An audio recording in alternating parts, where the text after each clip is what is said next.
আমাদের মাকে চিরদিনের জন্য হারিয়ে ফেলেছি, কিন্তু আমাদের মা যে কিছু গুণাবলী আমাদের মাঝে রেখে গেছে বন্ধুরা, সেই গুণাবলীটাকে আমাদের কাজে লাগাতে হবে। আপনাদেরকে উদাত্ত আহ্বান জানাচ্ছি, আমাদের মায়ের জন্য প্রাণ খুলে দোয়া করবেন এবং মাকে সেজন্য বন্ধুরা আমার প্রাণ খুলে মায়ের জন্য দোয়া করবেন আপনারা। আমি আর বেশি কিছু বলতে চাচ্ছি না, শুধুমাত্র একটি কথা বলে আমি আমার বক্তব্য শেষ করবো। সংগ্রামী বন্ধুরা আমার, আমাদের সামনে যে নির্বাচন, এই নির্বাচনের সামান্য আর মাত্র কয়েকটা দিন সময় আছে বন্ধুরা আমার। আমি আপনাদের প্রত্যেকটা নেতা কর্মীর কাছে বিনীতভাবে অনুরোধ করতে চাচ্ছি বন্ধুরা আমার, আমাদের প্রত্যেকটা ভোটারের কাছে পৌঁছাতে হবে। আপনারা যারা আমজাদ ভাইয়ের সালাম দিবেন, যারা তারেক রহমানের সালাম দিবেন, দিয়ে আপনারা ভোট চাবেন বন্ধুরা আমার। এই আশা ব্যক্ত করে আমি জিন্দাবাদ। আমি যারা বক্তৃতা করছেন আপনাদের সবাইকে চিনে মানুষ, কিন্তু ঘটনা হলো পরবর্তী বক্তা সাবেক প্রধানমন্ত্রী আজকে দোয়ার অনুষ্ঠান, শুধু একজনের জন্য দোয়ার অনুষ্ঠান হয় না, সবার জন্য হয়, উপলক্ষে একজন হয়। আমরা আজকে যে আমাদের সফল যে প্রধানমন্ত্রী ইন্তেকাল করেছেন তার দোয়া আমরা উপস্থিত হয়েছি। আল্লাহ তাআলার কাছে আমরা যদি হতে পারে, এই দিকে আমার কথা শেষ করলাম। আসলে নাই, সবাইকে ধন্যবাদ জানাই। জেলা শাখা কর্তৃক আয়োজিত এই ভবানীপুর প্রোগ্রামে আমাদের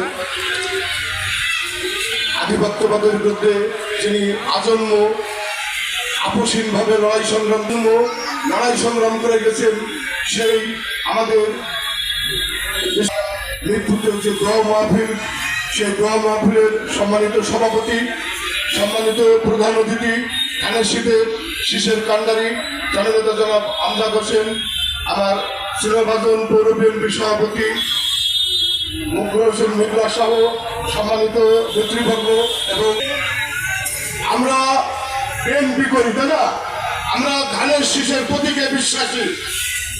দেশনেত্রী বেগম খালেদা জিয়া যে আদর্শ রেখে গেছেন, শহীদ প্রেসিডেন্ট জিয়াউর রহমান যে আদর্শ রেখে গেছেন, এবং আগামী দিনে আমাদের দেশনায়ক তারেক রহমান যে আদর্শে জাতীয়তাবাদী দল, সেই জাতীয়তাবাদী দল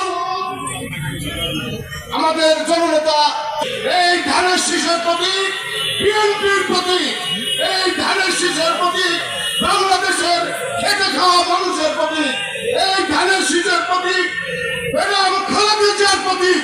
সেই প্রতীককে বিজয়ী করার জন্য আমরা সবাই ঐক্যবদ্ধভাবে আগামী 12ই ফেব্রুয়ারি ইনশাল্লাহ ধানের শীষকে লক্ষাধিক ভোটে বিজয় করে আমাদের দেশনেত্রী বেগমের কাছে যে ঋণী আছে আমরা সেই ঋণ শোধ করব।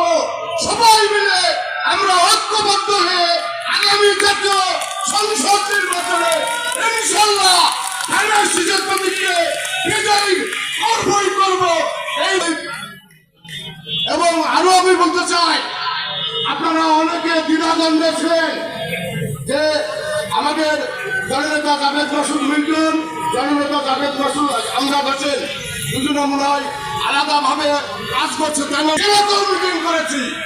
জাভেদ মাসুদ মিল্টন ওয়াদাবদ্ধ হয়েছেন এবং সবাইকে ডাইরেক্ট নির্দেশ দিয়েছেন ধানের শীষকে মূল্যে পাশ করাতে হবে।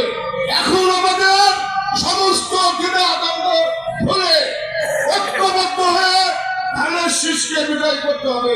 তা না হলে আমরা যে 17 বছর কষ্ট করেছি, আগামী দিনে আবারও আমাদের কষ্ট করতে হবে। এই 28 দিন ঐক্যবদ্ধভাবে আমার কাছে অনুরোধ থাকবে। এখানে আমি দেখছি খলিলুর রহমান আরো নেতা, আমাদের সবার কাছে অনুরোধ, কমিটি সহ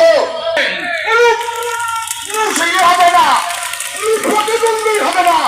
আপনারা এখন থেকে প্রত্যেক ওয়ার্ড বিএনপির সভাপতি ধানের শীষের জন্য রাত দিন 24 ঘন্টা